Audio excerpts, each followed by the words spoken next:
Good morning. It's Wednesday, January 10th, 2024 at 9:30 a.m. Welcome to the monthly meeting of the Shrewsbury Council on Aging Board of Directors. The board adheres to the open meetings law and follows Robert's Rules of Order. These meetings are streamed by the Town of Shrewsbury Cable, which is produced today by Mark Serra and may be found on the town website.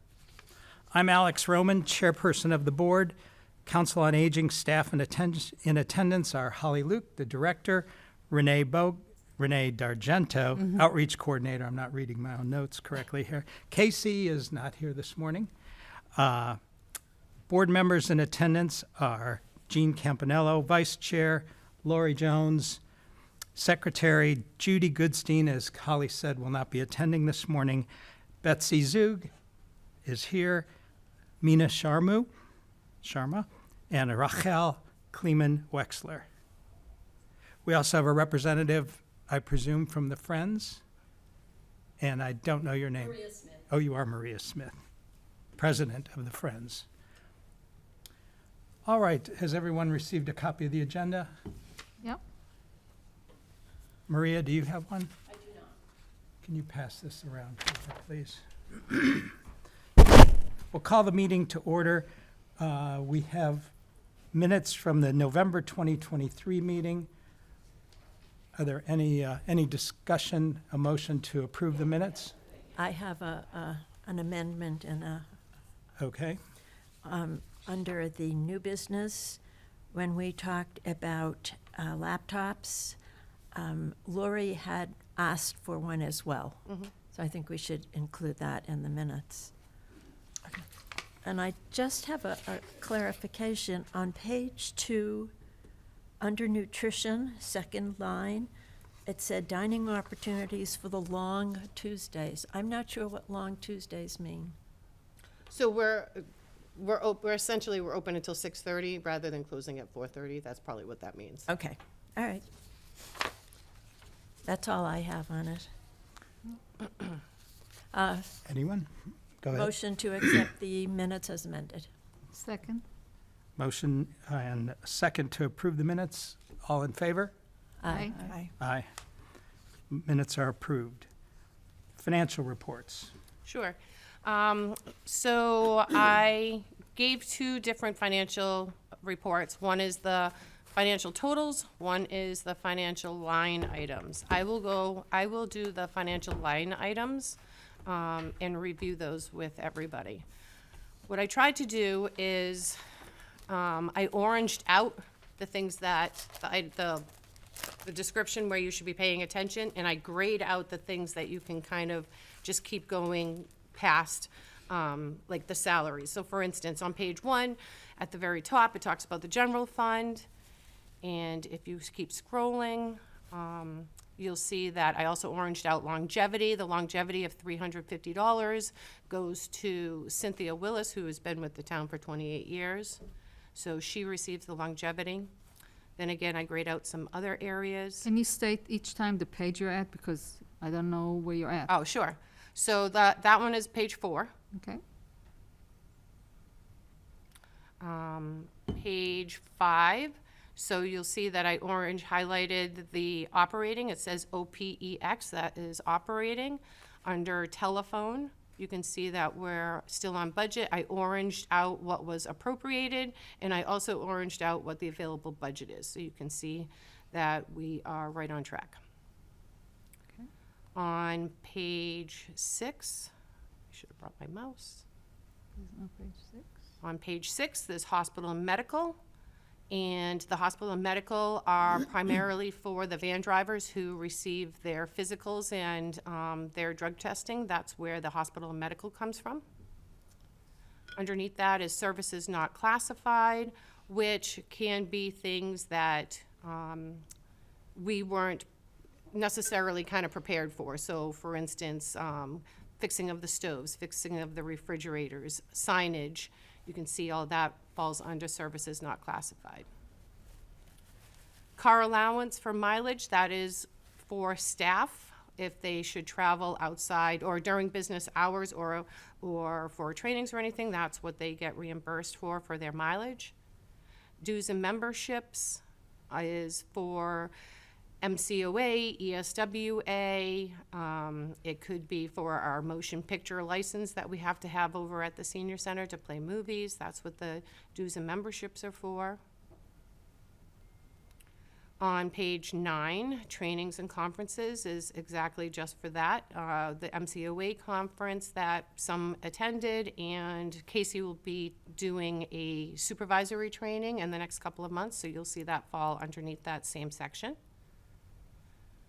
On page 10, it's the state grants. It talks about the Elder Affairs grant, and then it goes into the items that we have purchased with the state grant for purchase of services, page 11, and then it keeps going down. You'll see that then there's supplies that we use. On page 17 is the total left from the formula grant.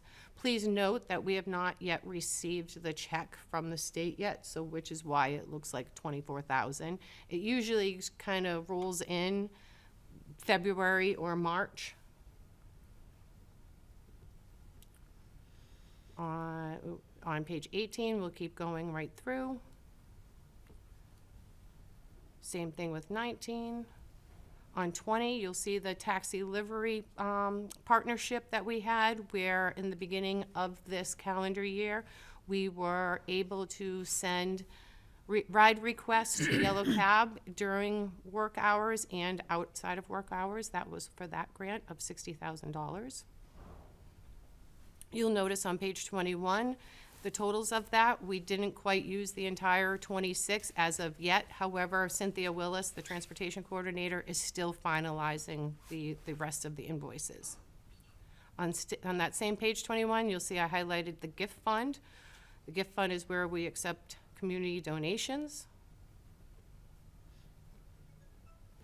Holly, I don't have it in front of me, but there was something for out-of-state travel in the gift fund. Was that for 221? I don't know if that was just a carryover, because I didn't see it deducted. For the gift fund. Let me just look. $221. Oh, I see what you're saying. Out-of-state travel. Budget roll. It says budget roll forward. So as long as I've been here, we haven't had an out-of-state travel, so that must be from years prior to this.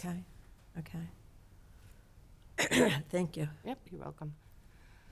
So page 25, you can see that the available budget for the gift fund, the remainder is $21,072.51. On that same page 25, revolving fund. Revolving fund, as a reminder, is the account that we use for our COA white vans for salary, maintenance, and anything that has to do with our transportation, separate from WRTA. And if you go down to page 28, you can see the total left of the revolving account, which is never to exceed $75,000, is currently $17,198.90. Are there any questions on the financial report? Not on what you've just shared with us, but last month, someone had a question about what vendor web number 79 was, and you were going to let us know. Yep, so Casey did a little digging into that, and then what that ends up being was for MCO, I believe it was for MCOA for the reimbursements of the travel and not for the conference? not for 1,500.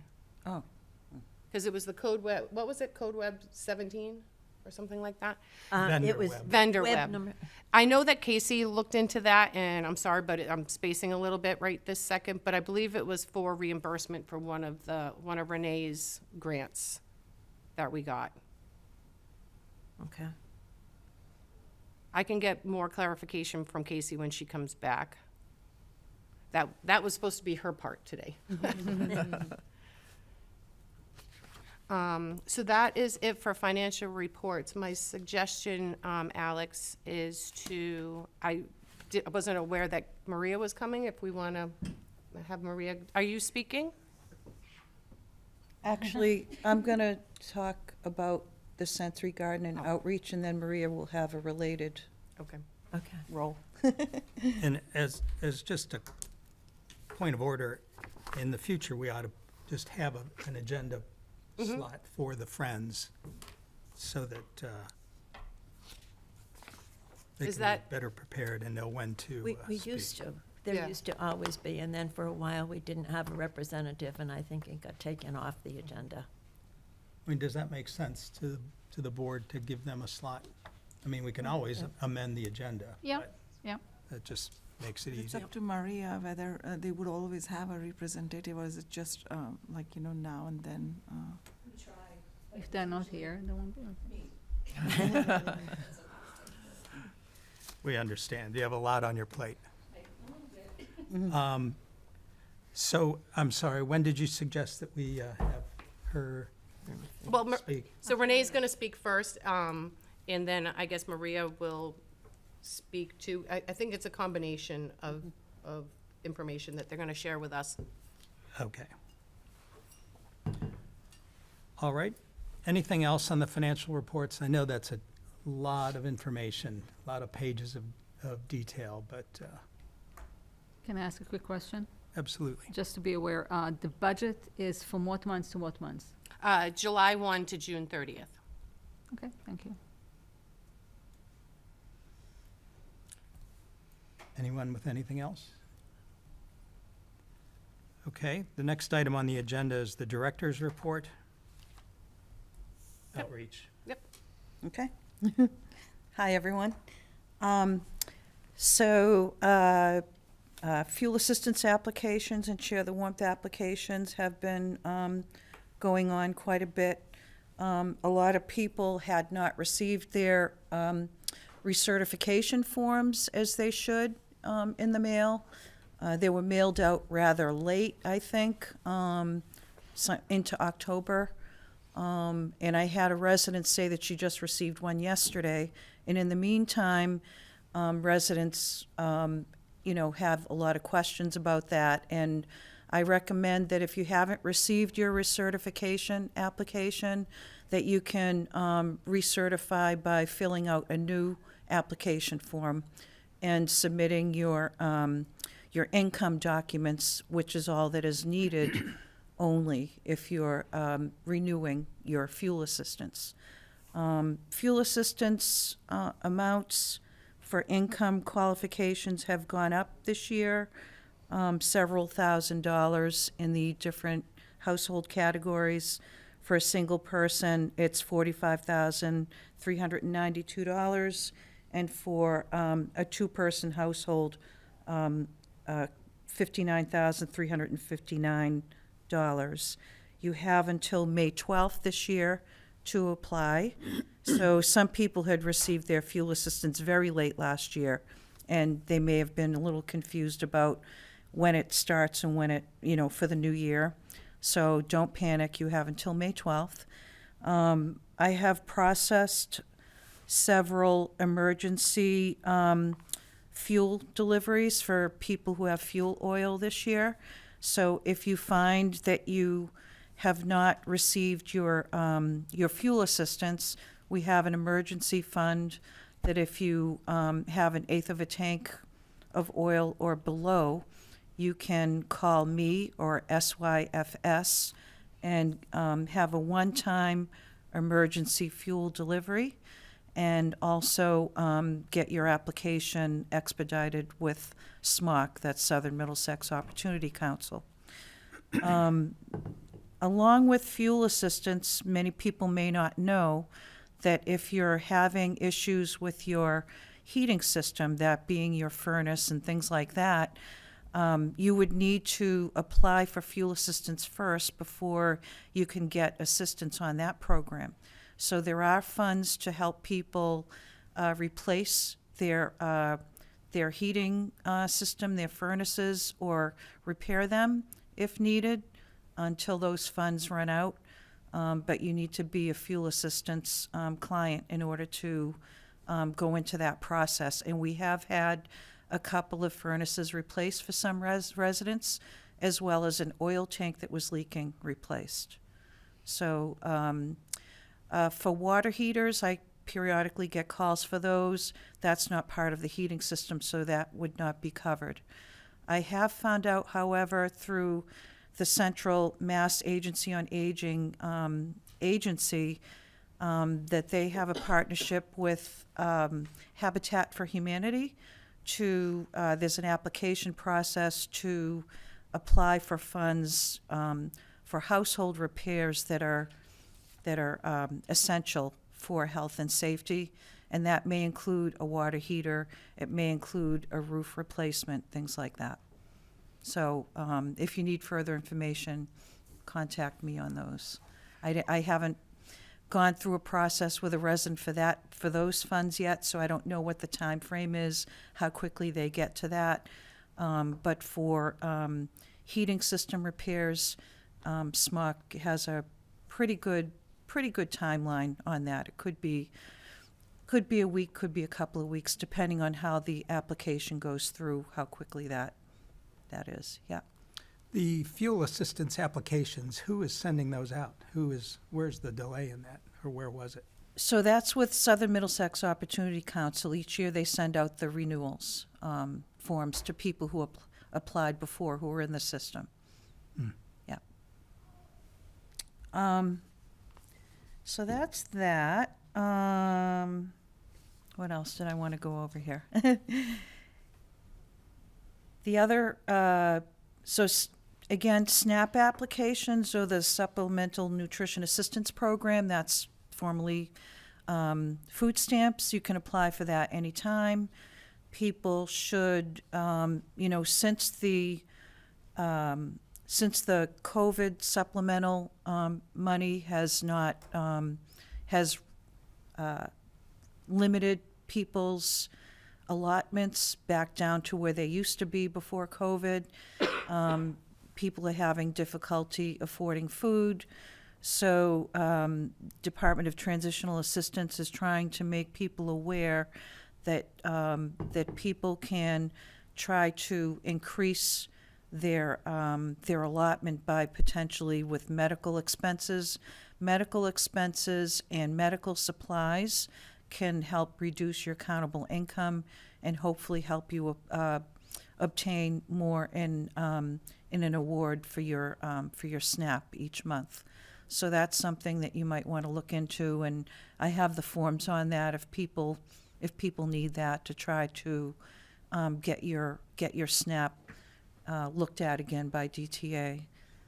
What else? So we have some programs that we've been covering.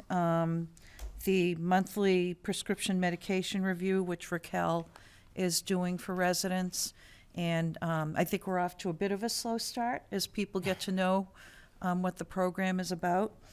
And we have the monthly Coffee with a Cop the first Monday of the month, unless there is a holiday. And we had it in November at the Towers, and that was very well attended.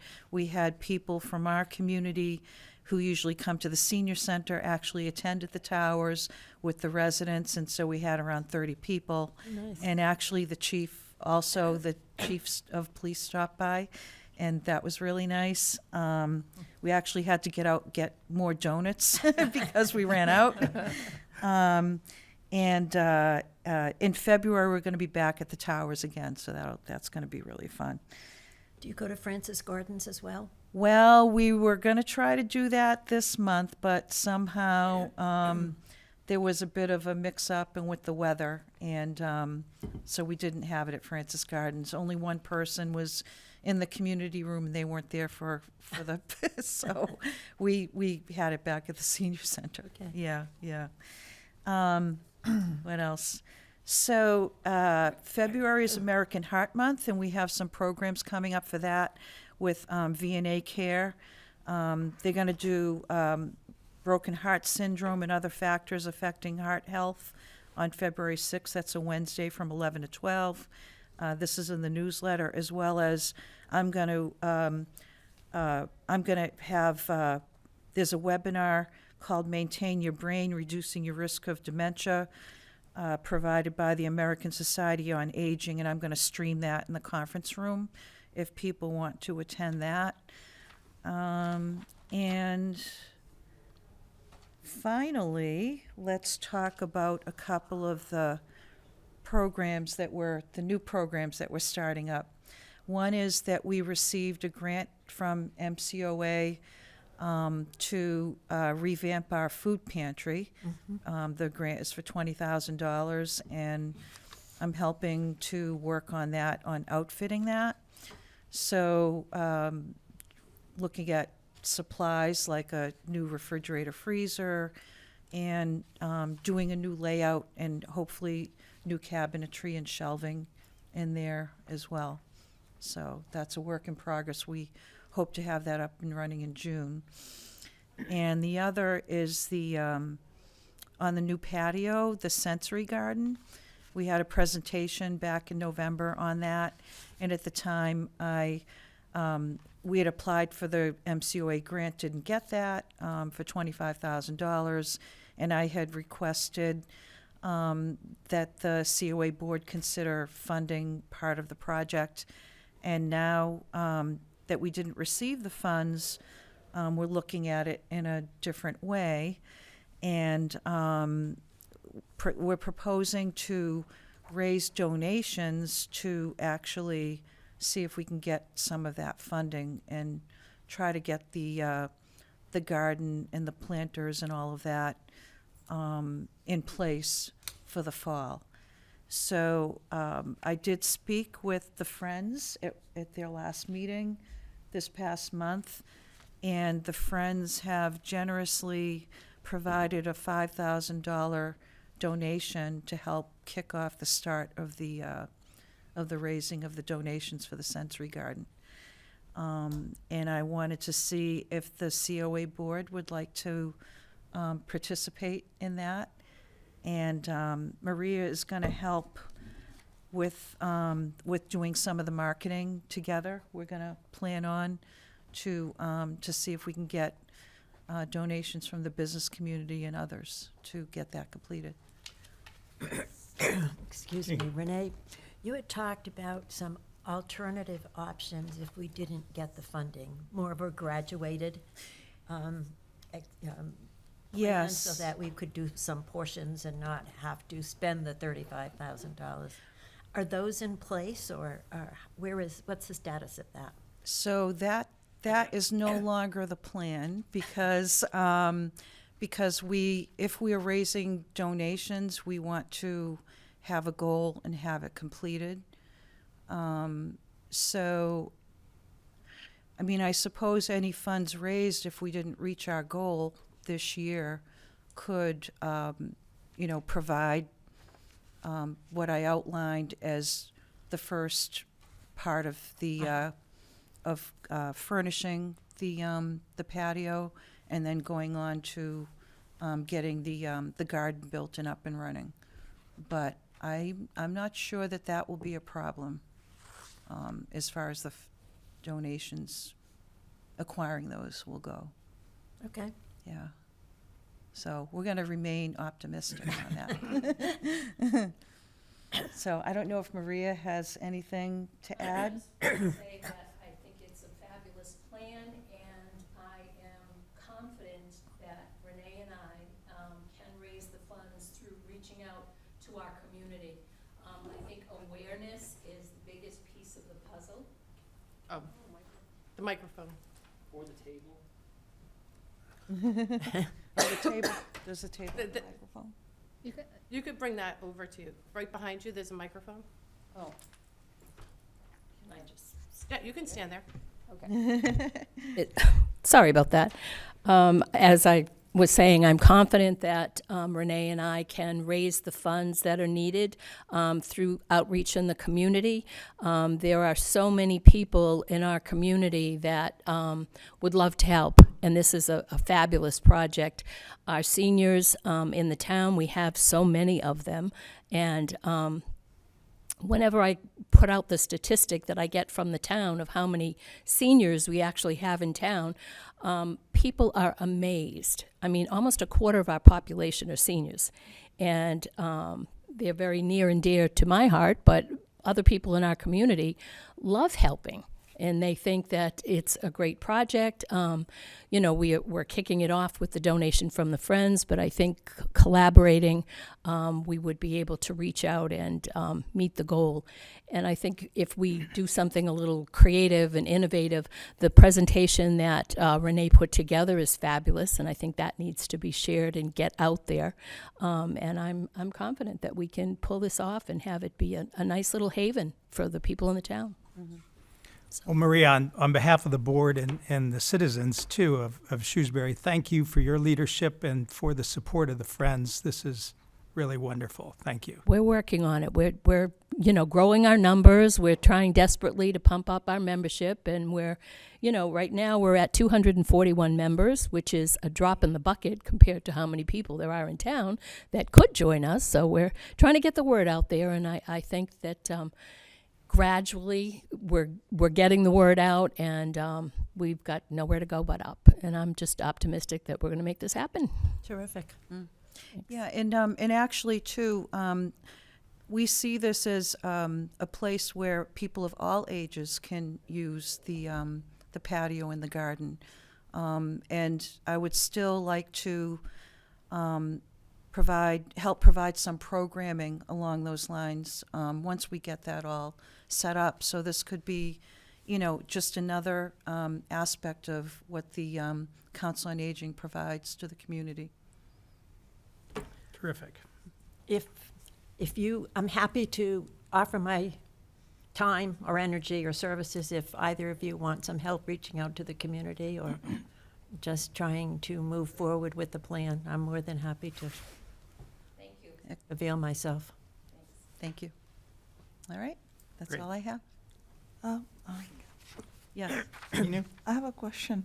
So I was looking at the document that was attached. This is from A Garden for All Seasons, right? And I know last time when we discussed, we had we were a little surprised at one of the figures that the build out with trees, shrubs, and plants will cost $17,000. Just those like plantations, if we are going to raise the fund and we are going to reach out to the public, this figure looks a little bit high, and that might discourage people, I would assume. And still, I mean, we are not sure what kind of trees or plants would be that would require $17,000. So it's not just the trees and plants.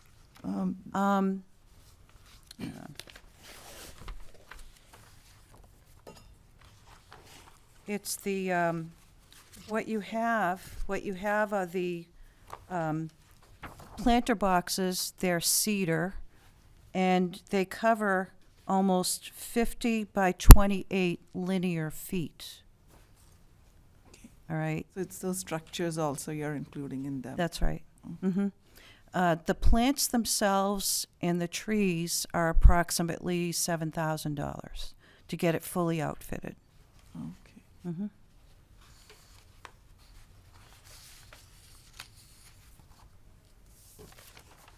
Any other questions or comments Thank on you.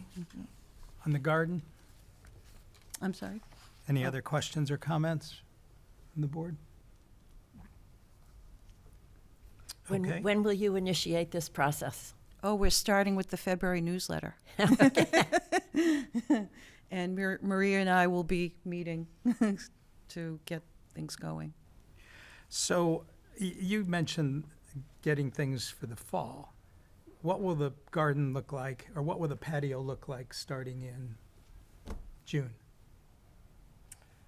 I predict exactly what it looks like right now. Right now, there is the big slab that was just put in that costs the COA the $29,900. that we did, but we also still have the tables with the umbrellas that we had purchased a few years ago, so those will still be able to be outside there, which people used all summer long too. So we have enough furniture to get us through until we see what Renee has created. Perfect. Do you know what your furniture is made of? So the tables will be cast aluminum so that they can be out there year-round and very sturdy, long-lived, as well as the chairs will be teak. That's good to know. My question is, what is the furniture we have now that we're planning to put on the patio? Because if it's metal that rusts, it will then stain the brand-new patio. We're not putting furniture out in the patio. It's using the existing. Yeah, What's out there? that's metal, but it's all pre-painted, coated metal. But if it's not aluminum, it will still rust and leave stains on our brand-new $29,000 patio. So And I that's could- what I wanted to bring that up, because I just recently put in a patio myself and had to consider all of that. And I could see how certain things can stain it, and I know it's not a dark-colored patio, so that would then really sort of Yeah. take away from how beautiful it is. Yep. We won't be putting out any furniture on the patio itself, as far as I'm aware. Well, they're I don't see talking how- about the 4 tables that we already have with the umbrellas. Oh. That's what Oh, they're putting those. Yes, Okay, I yes. see. So, Maybe around the edges of it. Yep, so I know I purchased that, so I can look it up to see what it actually is made of. Or we can simply just leave it on the bricks where it stayed last year also. Well, it hasn't stained the bricks, though. No, not as of but yet, the but I'll bricks look. are Be so dark obvious. Yeah. You have light-colored pavers for the brand-new patio, and you will definitely see rust stains if it rusts. So that's the thing I wanted to bring up, because we don't want to ruin the $29,000 patio that we just put in. Yeah. Agree. Okay. Transportation? Sure. So transportation is going well. Back in September, we transferred over to a new model with the WRTA called the Mobility Management Model. And so we have 2 new van drivers, Lynn Dangrado and Joseph Apicella. They are hired to drive the 2 WRTA vehicles. They drive full-time, 37.5 hours of each week. And then we have 2.5 part-time van drivers right now, and they drive the COA white vans, and we resumed special trips coming in December, and we're going to be doubling those special trips starting in February. So people at home will be able to compare. In January, we might have only offered 1 special trip in the day, but we're going to be trying to do 1 in the morning and 1 in the afternoon. So what we're also looking for is community feedback, like where do people want to go? Outside of grocery shopping, we already know people need medical trips and going to work, but we want to know where do people want to go within the Massachusetts state, and we can make that happen. So we want to hear back from people, for sure. That survey that went out, did you get any data from that indicating where they want to go? No, that survey was just for communication. Okay. That wasn't for transportation or anything like that. No, I'm sorry, I wasn't clear. The survey that went out a while ago, Like a year ago That's the or so. one. didn't we ask that one you- question? Oh, that, You compiled. yeah. Yes. No, we didn't ask where people wanted to go. What we asked was how they transported themselves around the Okay. community. Yeah. Okay. And over 90% of the people who answered still drive. Okay. So what we're looking at is, we know people want to go to the casinos, so we're booking the casinos.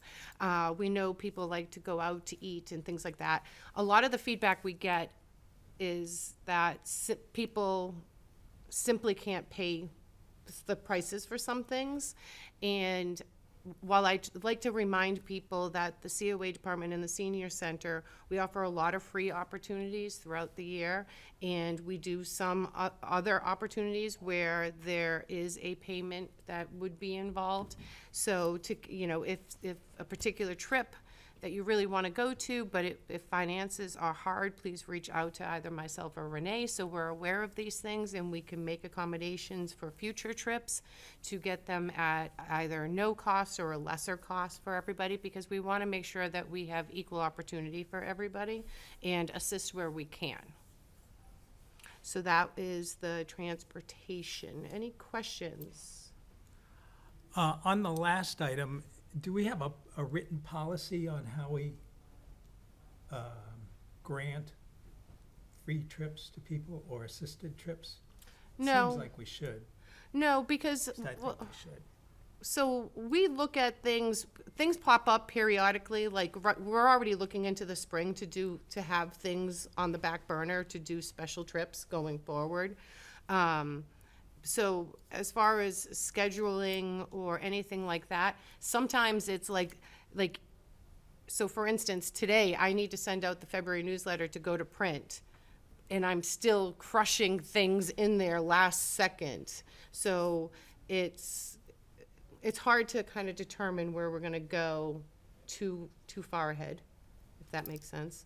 I understand, but that doesn't address what I'm thinking about. I think we should have some sort of guidelines on how people can qualify or receive free trips, because that is a Well, so one of the decent benefit. Right, so one of the things too is we don't charge for the trip. But once people get to a location, like to a museum, there might be a cost. One of the things that we have to be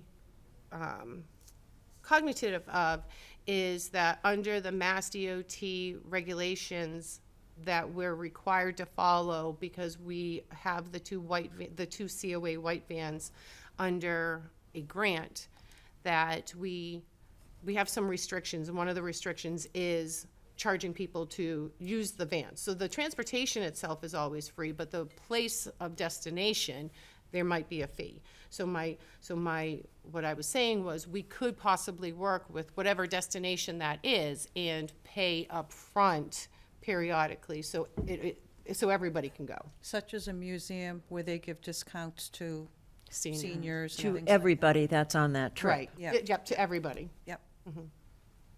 I think we should have something in writing For for just that.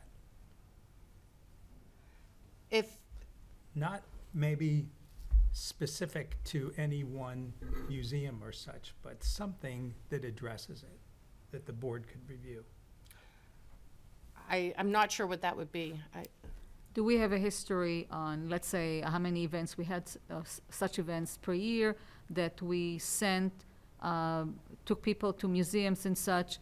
Do we inform them that their entrance to the museum cost is gonna be such and they're not able to do it? That if they're not able to do it, they should submit an application to assistance? Do we have that No. offered? No, so we've never done it that way. If we offer it free to one, we offer it free to all. It would be very difficult, I think, Okay. to pull people aside and find out if they actually can't afford something or they would like it to be a free opportunity. Well, that's a separate question than what the purpose would be. I wasn't necessarily looking at,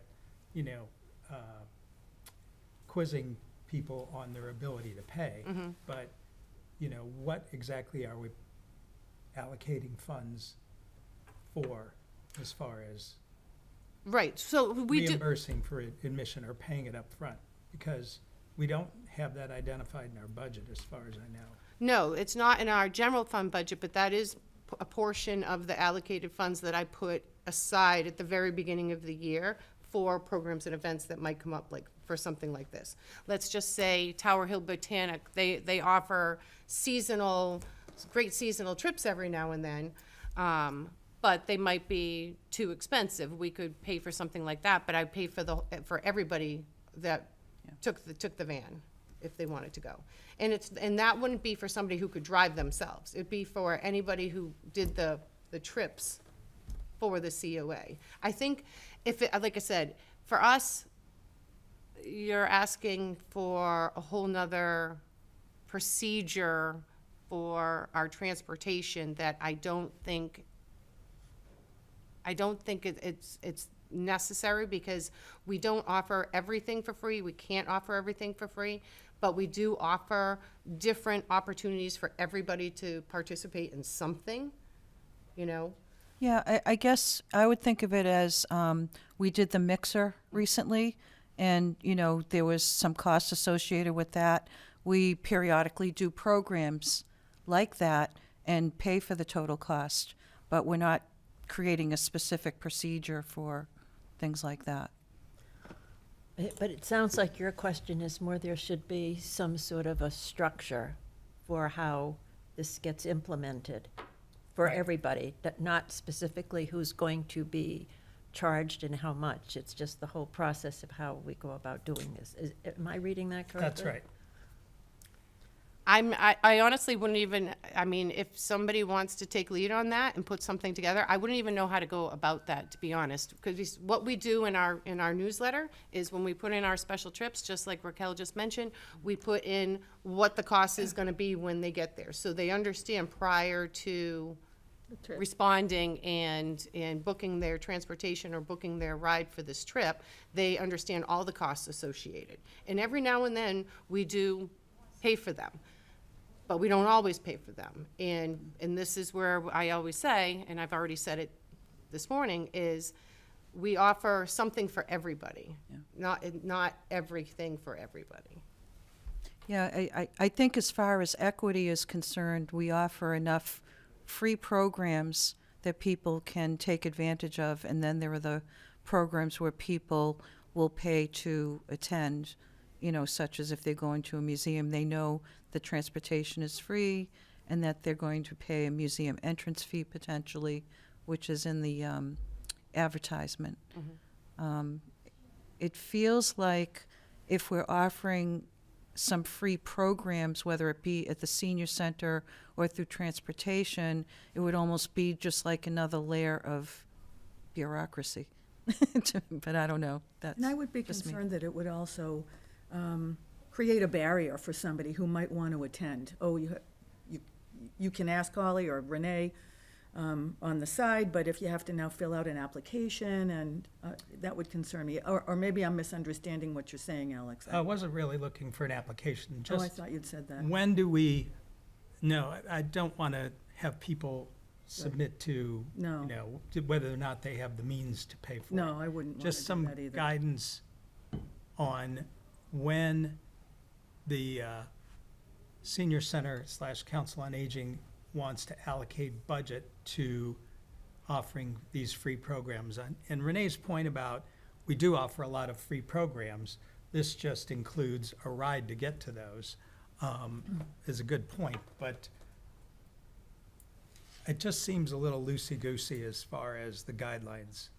I think that leaving it up to the discretion of the folks that run the programs and know the population would be what feels comfortable to me. I mean, you folks know who's going to take advantage of these and what the need is, and we certainly trust them to do the right thing, and that would be my opinion. Yeah, I like what Holly has said, that when we provide something for free, it's to everyone and not just singling out people. And I think that just also makes it easier to run a program rather than to have these constraints. So I don't know. Go ahead. I'm of that opinion also. I just because I know it's like any type of regulation that you have, then you have another layer of administration that has to be taken care of. Yes. And if we felt like we didn't trust the people who were running the place, then I feel like there's a certain portion of the budget that you're saying that you take and you set aside. And if that's the only place that it's coming from, if it goes over that, then how would you go about getting more money for that? Right. Would you ask us, or how would you, Well, what would you do? Yep, so I mean, if, let's just say I spent the formula grant down to 0 and there's another like program coming up, I would definitely have to come to the board if it was over $1,000 to ask to use the gift fund. I tried to avoid that. So we usually do a projection out 6 or 8 months, or sometimes like already for fiscal year '25, I know 5 events that are definitely gonna happen, so those things are already appropriated to the side. And then I always leave like a chunk of like $5,000, because, you know, the community mixer that we had, you know, that was almost $2,000 between the food and the little special items that we had. So making sure that I have a little nest egg for those little incidentals that come up is definitely something that I always try to do. And then I try to be safe with it, so I don't just spend that at the beginning of the fiscal year and have nothing for the rest of the year. But at the end of the year, if we still have those funds available, we could have quite the party. Okay, in my mind, it wasn't a question of not trusting the staff's judgment or having a concern about that. Just some sort of strategy or policy for how we allocate such funds. And, you know, I'd suggest we give it some more thought and address it perhaps during the budget process. And Is leave it there a at that. percentage of the budget that you allocate for programs? For the formula grant, we don't have anything in the general fund budget for programming or anything like that. For programming, we depend on the formula grant, the Friends of the Shrewsbury Senior Center, and our gift fund, when necessary. So, and with the spreadsheet that I created with all of the finances, it shows every single account on it, and it's in one document, and it's all in columns, and it shows you at the very beginning of the year what I'm planning for the rest of the year. Okay. So, the FY '24 one is already in the COA board drive, and I just met actually with a couple of the town managers yesterday to kind of go over the FY '25 budget, which now that, I met with the town managers, I can have a clearer picture of what we're gonna have left, that we can discuss where we want that money to go. As we did last year, we put the year before, we put the $15,000 aside for the YMCA. So, you know, all of those kind of things I already allocate and appropriate for specific programming. And then there's always programming that just kind of pops up out of nowhere, or like somebody will be like, hey, how about in February you do this, and it's January 5th. So then all of a sudden I'm scurrying trying to put together a program that sounds like a really good idea. So I definitely, you know, put funds aside so it doesn't happen where we run out of money or I have to come to the board for anything. Which frankly is kind of a good thing. We only meet once a month. Some months get, you know, skipped because of odd situations. So I think we still need to give them the flexibility to run the program. That's just me personally. So No I would question. agree. Agree. This started as a transportation report, I think. And so I'll loop us back to that. We did not do the tour for the Christmas lights. And I understand we can't use the RTA vans for that. I well know that. Or our COA vans. So what's to stop us from contracting with a private company? To do like are you talking just specifically the holiday light tours? Well, we did. We actually contacted quite a few, but unfortunately you start getting into those companies and all of their windows are tinted.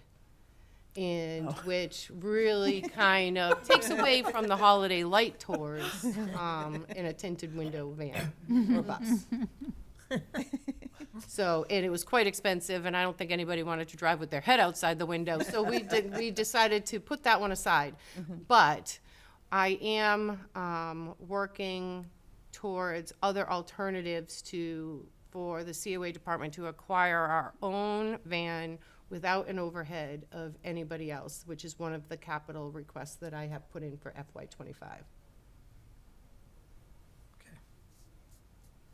Should that happen, that definitely opens doors for us. It would open the doors for being able to do things outside of business hours, outside of state lines, individual groups, going to the food bank to get food. Like, there's a lot of restrictions on our COA vans. So working tirelessly to try to hopefully get that capital request. If not, just to Lori's question before, was perhaps putting a substantial amount of money from the formula grant for FY25 aside so we could purchase a used vehicle with the assistance of the DPW foreman, Joel Kimball, to help us out.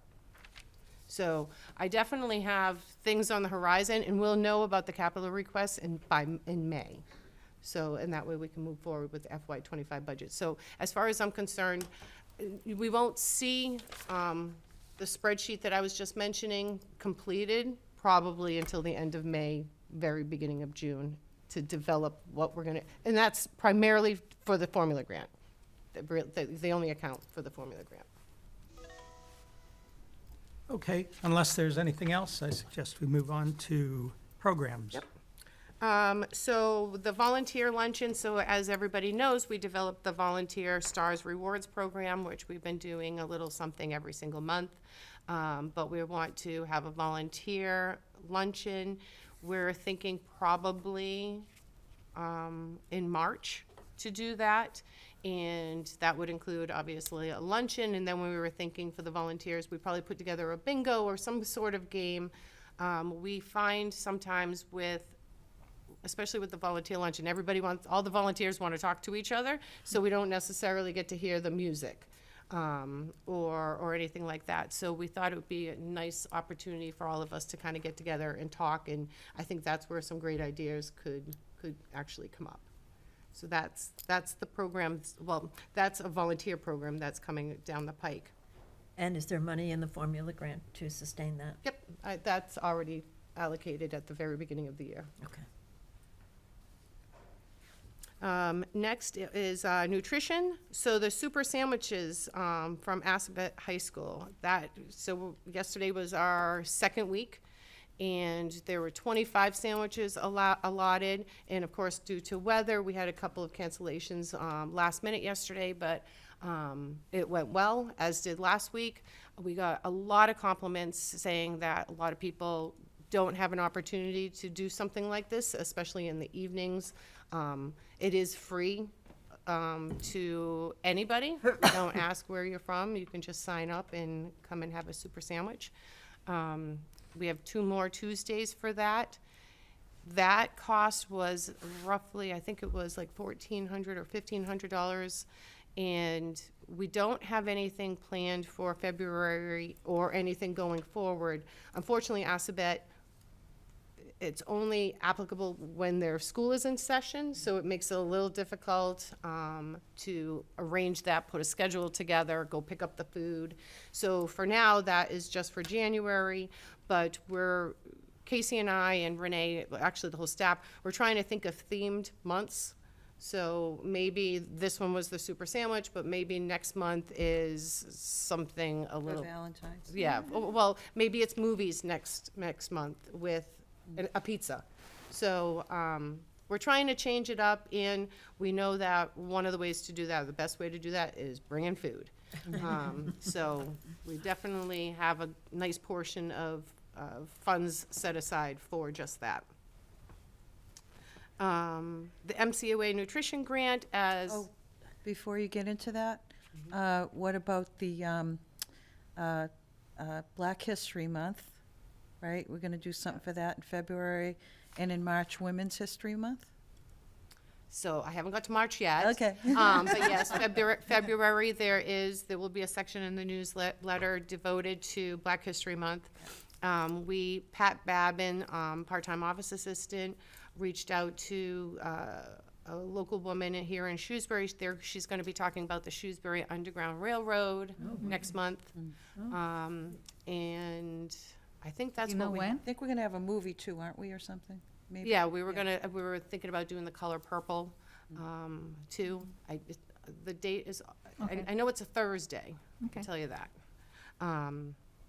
But, so we do have a lot of nice things planned for February. February newsletter is jam-packed full of stuff. Where are we? Oh, MCOA nutrition grant, just to elaborate a little bit more of what Renee said earlier. But, you know, we're looking to make quite a different expansion to the food pantry. We've ordered new doors that offer some light, some fresh light. They're frosted glass, so it doesn't just look like a closet. It's going to look like a welcoming room. And on top of the food pantry, besides that, we're gonna offer resources for people that come there. So we'll give them resources on how to better manage their money, how to create healthy meals with the food that they either take or if they have other food at home. But it's going to be an educational opportunity also for anybody that comes into the food pantry. And who's going to be doing that, Holly? So it'll primarily be run by Renee, and my thought going into this too is to offer a position for the senior tax work-off volunteer to also assist maintaining, making sure that things stay within their expiration, things aren't spoiled or anything like that. So, and that will be a full-time position for sure. One of the goals that you had identified was to increase by 25% the usage for the seniors. What are the numbers now that are using it? Our numbers are fairly low. Right after COVID, they kind of dipped a lot. And right now, we don't have a whole lot going on in there. We haven't pushed it. We've been trying. We were hoping particularly for the MCOA grant, so we could actually make our closet into somewhere that's inviting and to lessen some of the load from St. Anne's Food Pantry, because St. Anne's Food Pantry right now is the primary location for anybody to get food, and once it's gone, it's gone. So we originally even thought that we would only offer the food pantry to be open one day a week, but we're now going to make sure it's open the entire time that we're here. So it'll be within senior center hours. I don't know. I'm sorry. Well, that is, which is why the senior tax work-off volunteer. And so even though Renee will help with the outreach purposes of that, we want to make sure that people can reach it anytime. Well, the one thing about this that's going to be different from the previous, how we ran the food pantry, is that upon the first visit, I'll do an intake with the person and give them the resources. And also there'll be, there'll be criteria. People will not be able to come every day, of course, It would be most likely a twice a month kind of thing as a supplemental nutrition program, that sort of thing. So we'll need to track that. So right now, we don't really have numbers indicating who it takes advantage of it. No, we don't. No, Well, not really. I mean, we do, because it's in the My Senior Center data, but we Yeah. don't have a lot of people coming No. for us. A lot of people are filling out either the applications for Meals on Wheels or things like that. So again, what Renee said, it is supplemental to Shrewsbury seniors, but it's for emergency purposes for fire and police to come in. Right. So, which means that because it's emergency purposes for fire and police, it really is open to everybody in the community. And it'll be run exactly just like that. So Renee and I still have to sit down to discuss exact criteria that we need. We did last week sit down with the Worcester County Food Bank, and we were hoping to fall underneath their umbrella. But due to the fact that it's a senior center and we would restrict it to seniors or those with disabilities, they were unable to partner with us because it's not open to the community. So I am aware that, I believe that there are 2 select board members that are also working on Shrewsbury food insecurity too, but I really don't know anything more than that. So, which means, what does that mean for our food sharing pantry if we're not with Worcester County Food Bank? Well, that means we will rely a lot on community donations, food drives. We still attempt to partner with some of the resources that the Worcester County Food Bank gave us, grocery markets, local farm stands, things like that, and perhaps an appropriated amount of money from the formula grant to make sure that we have options in our food sharing pantry periodically. Yeah, it just makes, without a large partner like that providing resources, it makes logistics more time-consuming. Alex? Yes. There was a section in here about tracking and evaluation, and you just answered part of that, where you're doing an intake. There are some people who worry that people won't take advantage of it because they're embarrassed about needing to do that, and then wouldn't use it because of the tracking and the intake. And I guess I didn't know how we can address that. How we can't just make it anonymous if you're trying to track it, but then will we be able to reach that goal of increasing it by 25% if people feel like they're being watched? So I'm just throwing that out there for discussion and question and thinking about. Yes. So one of the things that we learned that the Worcester County Food Bank does is they also take data. They don't necessarily take, it's not even names that. No, not personal. Not personal information or anything like that. But even St. Anne's Food Pantry has to participate in data collecting because they receive money from the Worcester County Food Bank. So it is going to be required that we have some information. Otherwise, how do we see the need? There was nothing to measure there, but we certainly don't need to get too personal. If somebody's coming to us for food, there's got to be a reason for it. That's reason enough for me. And I think that you feel the same way. Yeah. So we do track through MSC all the time, and My senior center. people are aware that that we do that because we rely on grant funds and things like that, and they want us to be able to serve the community by providing, that kind of data, and they participate in that. Okay. So, yeah. Thank you.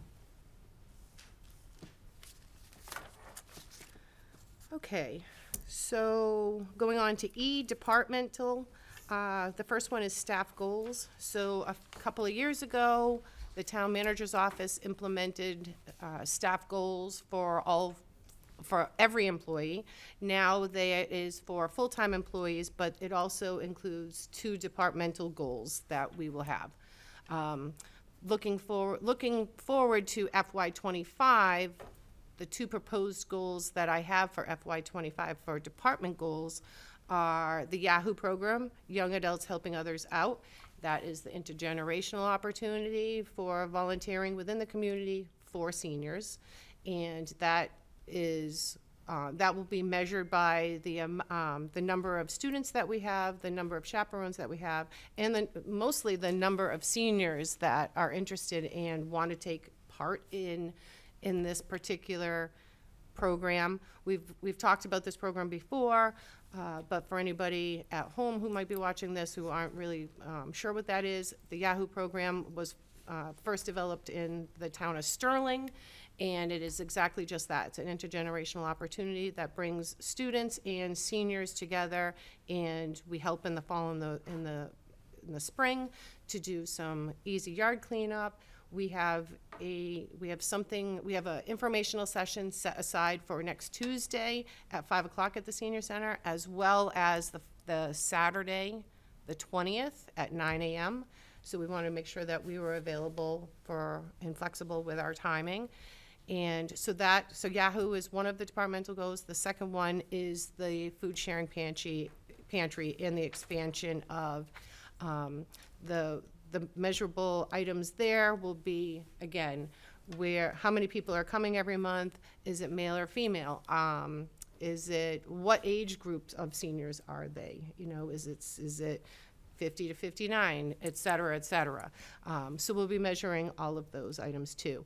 And we also had talked, but we don't have anything in place yet, about not restricting where that senior is from, whether or not they're from Shrewsbury or Northborough. We haven't kind of gotten into that part yet. But For it's which program? for the food sharing pantry.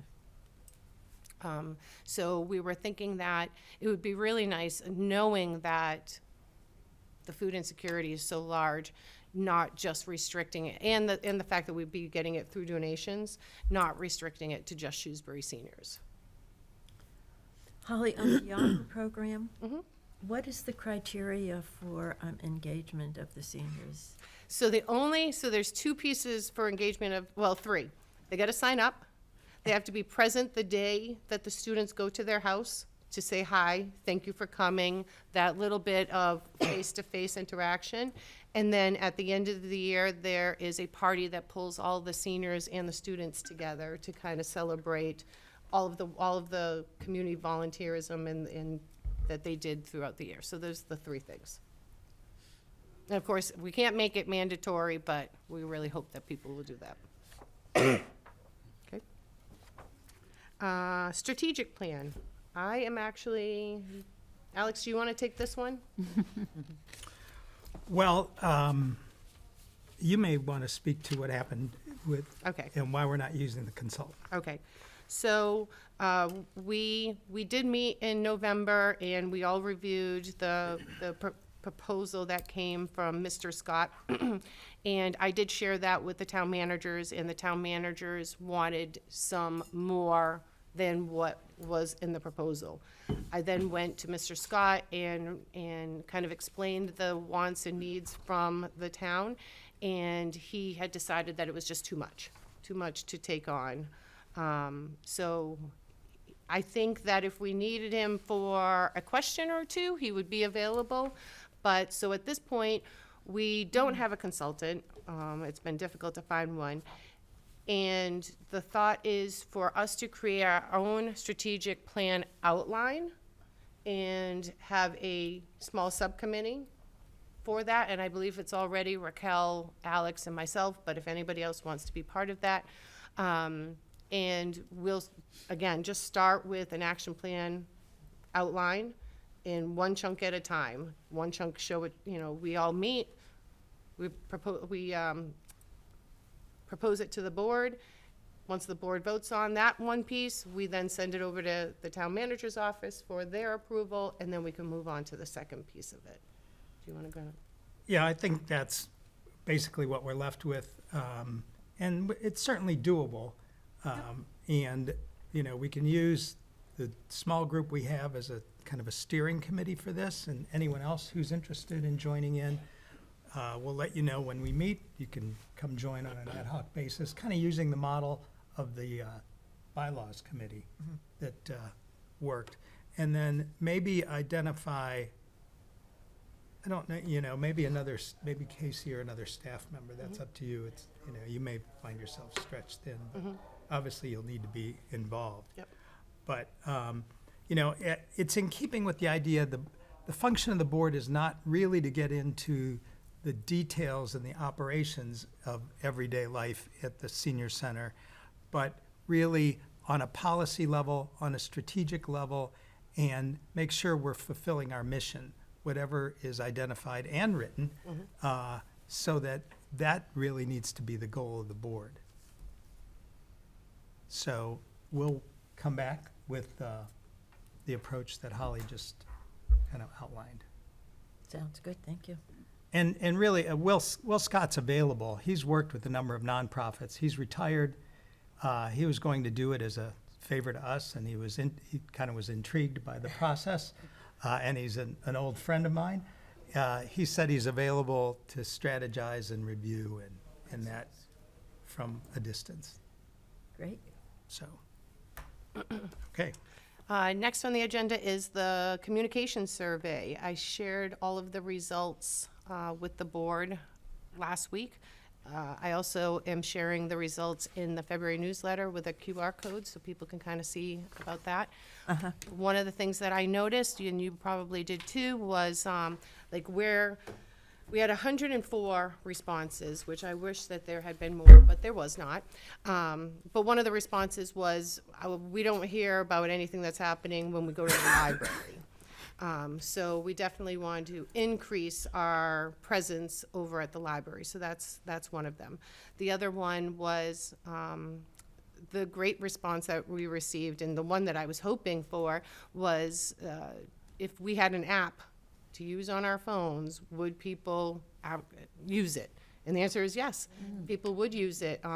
We actually receive a lot of comments every single day about I wish I knew if that program was canceled or, you know, this, that, or the other thing. And right now, the only way to tell people is you got to call. You can call ahead, you know, and find out. So go back many months before, I talked about hopefully purchasing the hoop board, which is the kiosk that provides the information that we have. So that hoop board also provides 20,000 applications that people can download for at no cost, which 20,000, that's a lot of applications. That's great. So anything that's on the hoop board kiosk at the senior center would also be on the application that people could download on their phone. And my other thought is to purchase 2 kiosks and have the other one freestanding over at the library. It's all electronic, it's all tech, and I understand that for some that is hard, but there are a lot of people of all ages that go into the library that could really utilize the resources that we have. Even if it's just sharing with a grandparent or somebody, or, you know, the senior center is a public place. So even though it's a senior center, everybody is welcome. So any one of the programs that we have going on, anybody of any age could come and take part of those. So I was really pleased with the results of the survey. I don't know if anybody else has any comments or thoughts.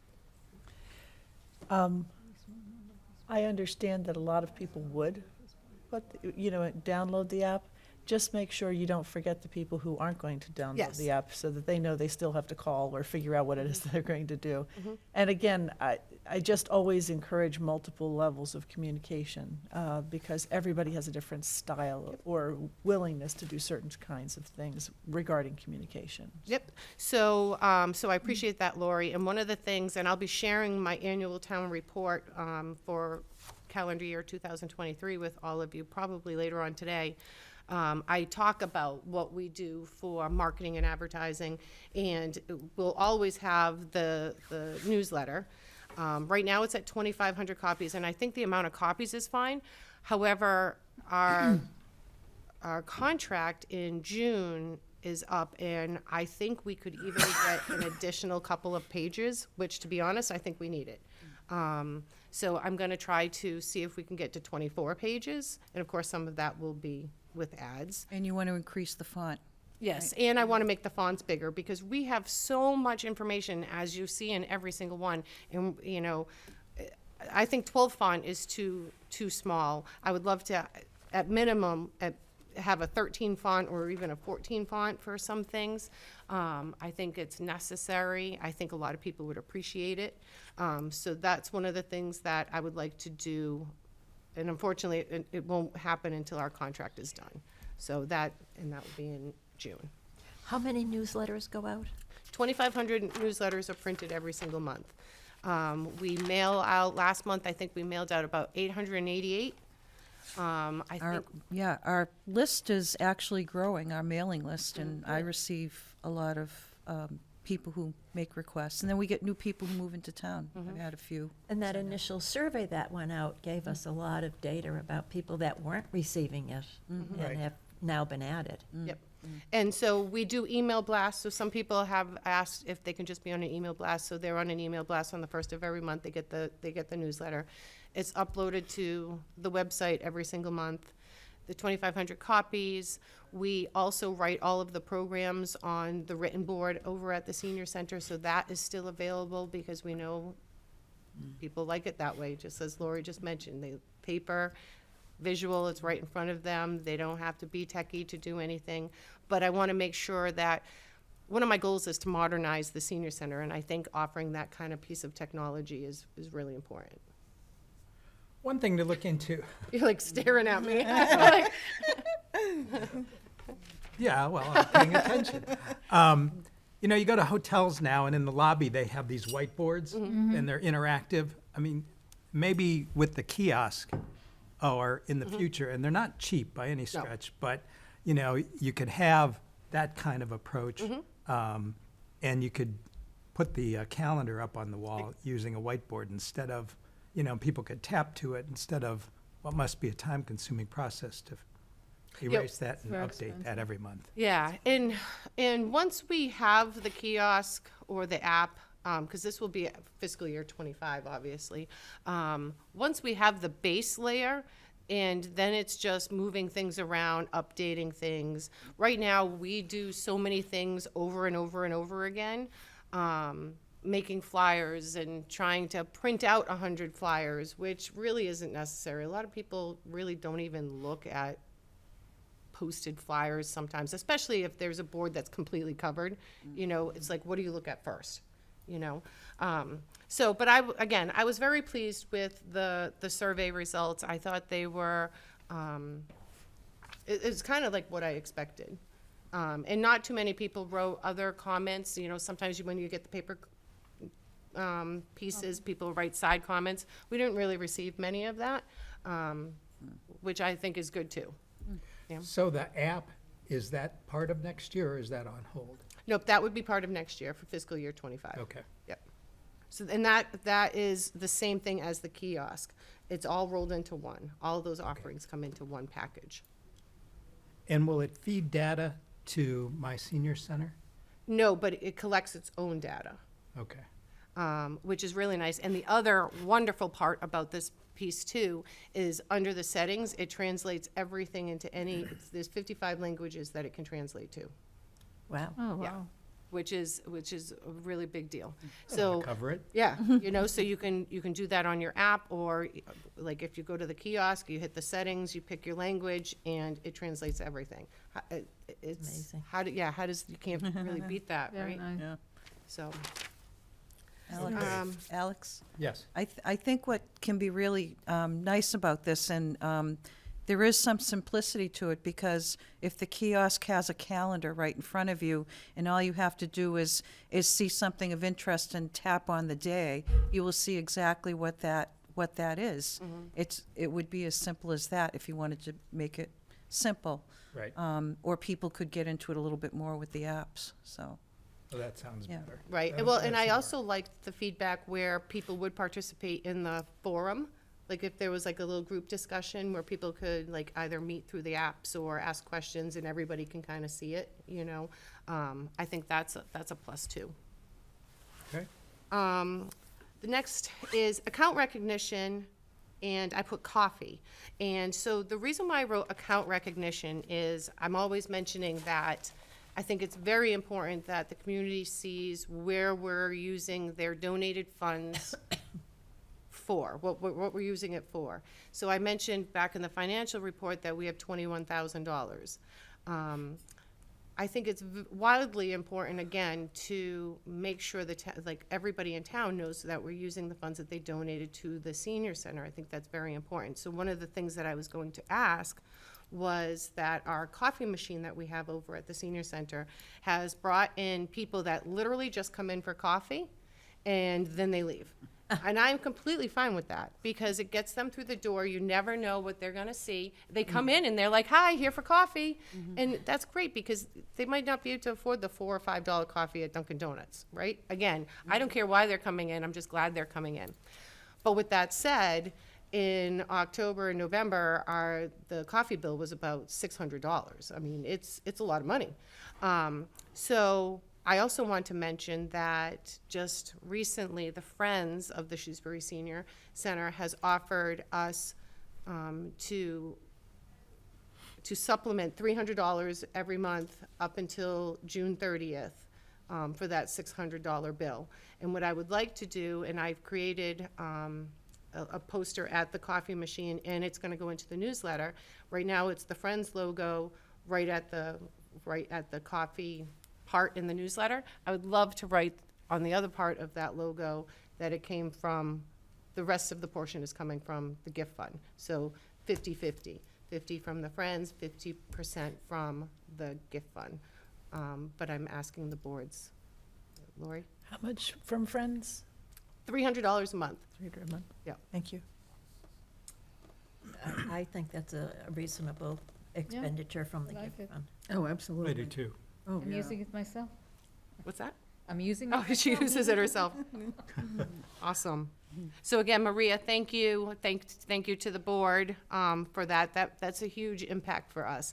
And again, the only way to get noticed is to do stuff like this, and I think that's very important for people. Alex, do you need a motion?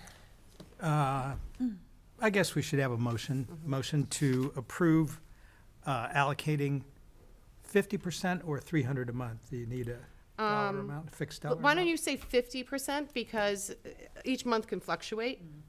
You know, Okay. so it could be $630 one month, or it could be $570, but it's been just around 585, somewhere in there. So my thought is to do 50, just say 50%. Okay. Do I hear a motion? So moved. So, Second. All in favor? Aye.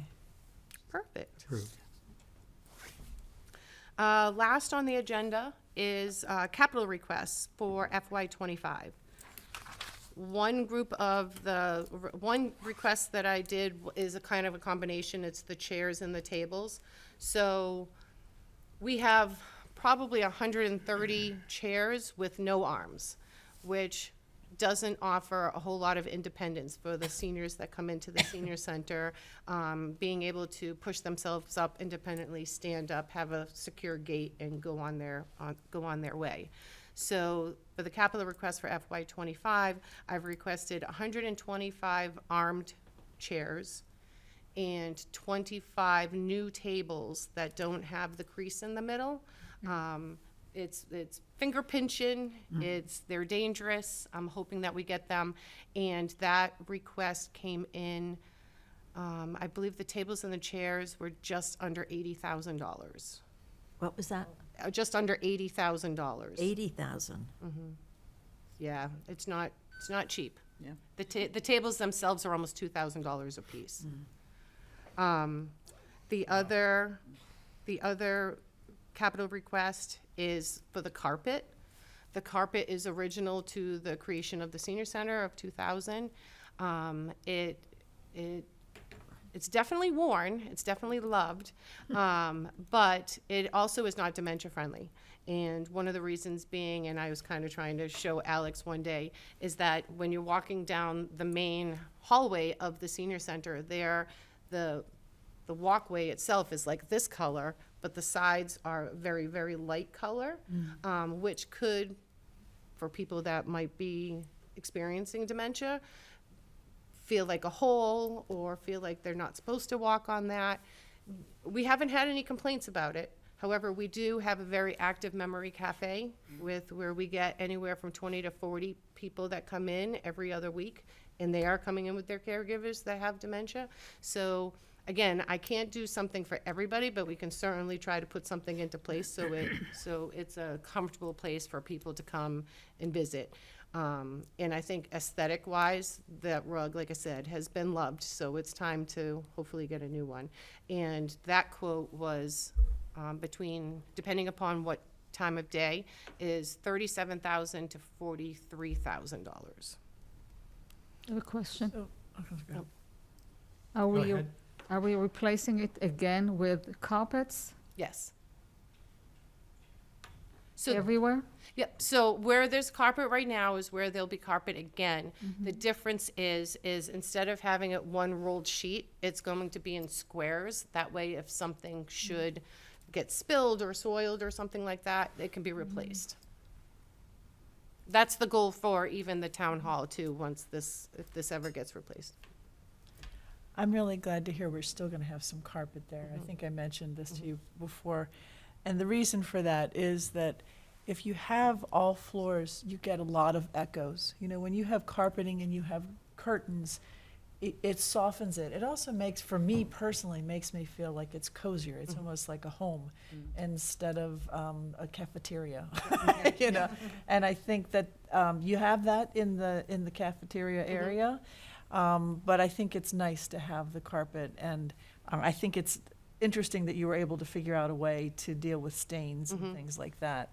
So I understand about when you need to get things replaced. Yep. But I'm okay for that.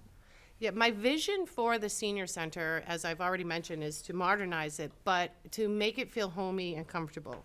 The gray furniture that's in there was actually left over from a grant when I first started, so it had to be expensed out, so we purchased that.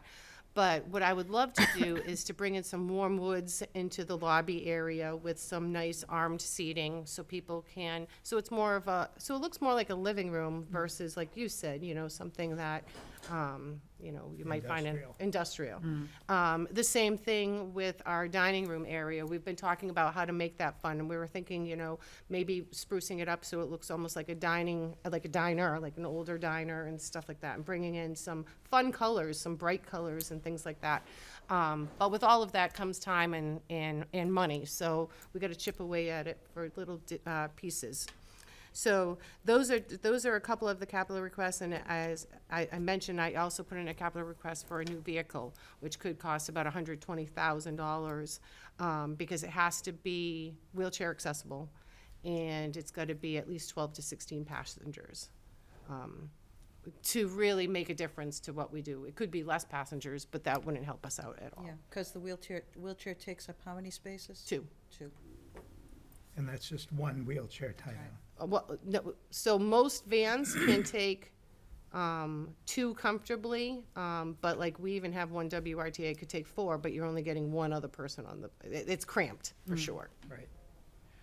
Holly, what will happen with the current tables, chairs? They'll be donated or auctioned off from the town.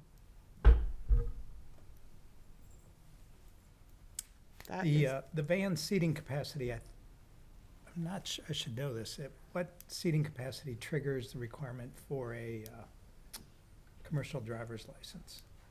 I'm not sure, but it's not ours. Right. I would assume it's the, 17 is- yeah, I would is assume it's the under that. next, well, so these are 12 to 16. So I would assume that anything higher than 16, you might need a I think CDL it or is something like 17, that. Right, which would be good if we could be under that. Yes, we definitely have to be, because then there's a whole, you're talking about a whole slew of other trainings that we would have to do. Right. Do you need a motion from the board on this? Nope, those are just things that I wanted to share with everybody. When do you present your budget to the finance committee? Well, yesterday I presented my budget to the town manager's office, and then they kind of go through it again. I have to do a couple of revisions, and then I believe we meet in March, I think is when it is. I don't, date to be I don't know if we're gonna be, they do it on a Thursday and a Saturday. Habitually, I've always been on a Thursday, but there's no telling that that would be the Right. case. Yeah, if you could let us know the date yeah, as soon for as you sure, have it, that'd be sure. great. So those who can attend. Any new business, old business? Just some Yes. updates. How did the winter mix go? I know you said it was, It was, we had probably 25, 27 people there. What was funny is, even though we were trying to have people kind of move around and talk to other people, some people were like, nope, I'm staying right where I am. There were a couple of connections made, so I'm happy to talk about that. But I think it was not as well received as I would have liked. I would have liked that place packed. We did have a few board members come and do some photos, which were fun. I don't know if you got a chance to see them.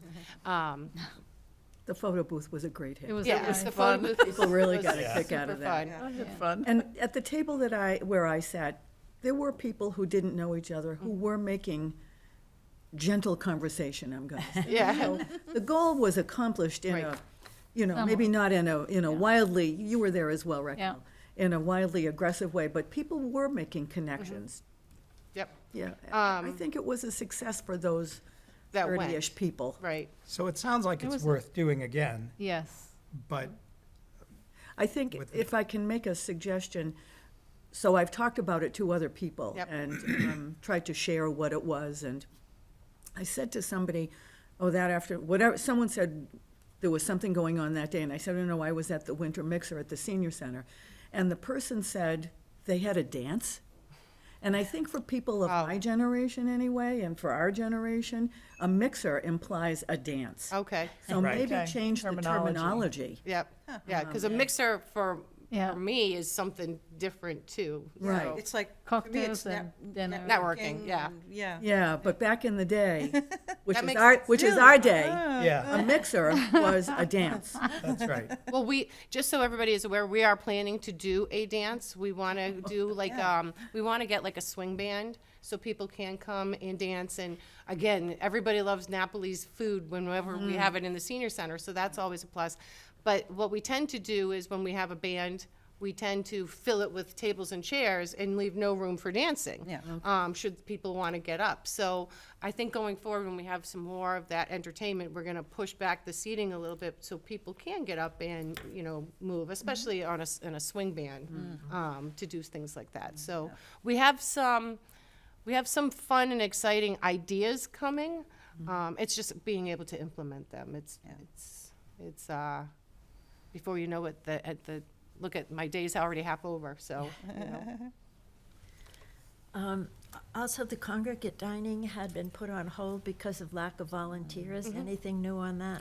Yeah, so, no.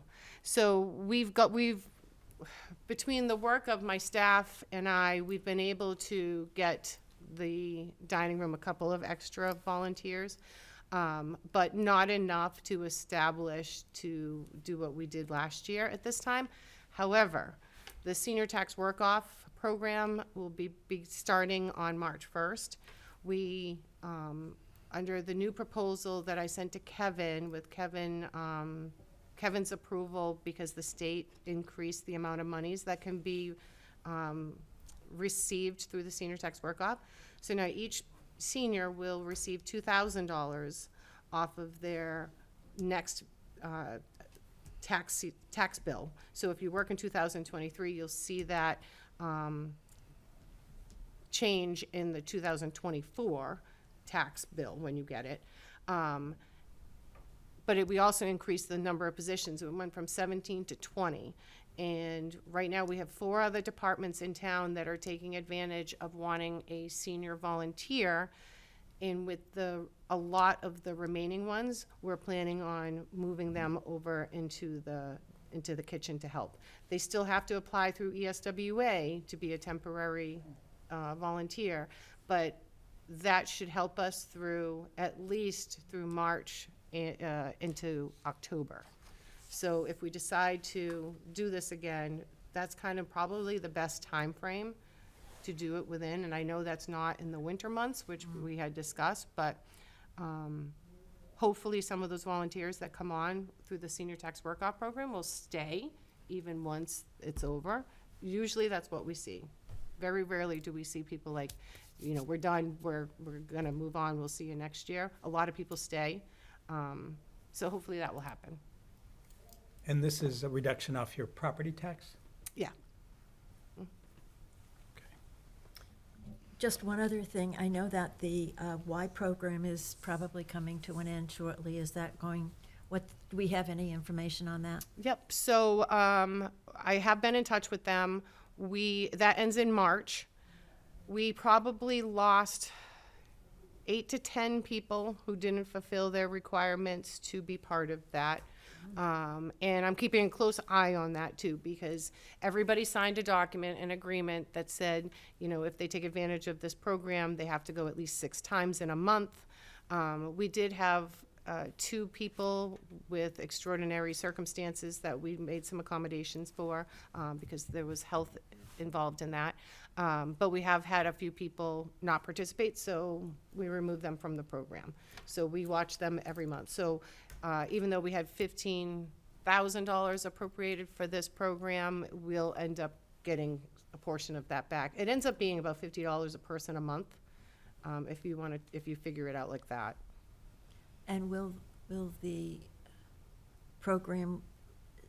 people that are in the program have the option of staying in it after the first 6 months? So they can certainly apply for their own program membership, which was kind of the purpose, is to really kind of get people acquainted to a new opportunity, and should they be able to, either financially or for whatever reasons, want to continue, that would then be a them thing, an individual decision. the council will not be providing those? No, we agreed on the 6 months. Okay. The Y does provide a senior discount, so.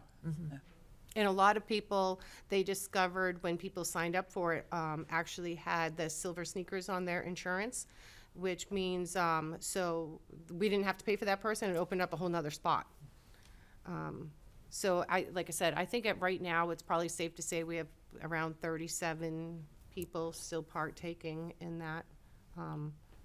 And the people that have been going still stop and say that they love it. So that's good to know. It's great.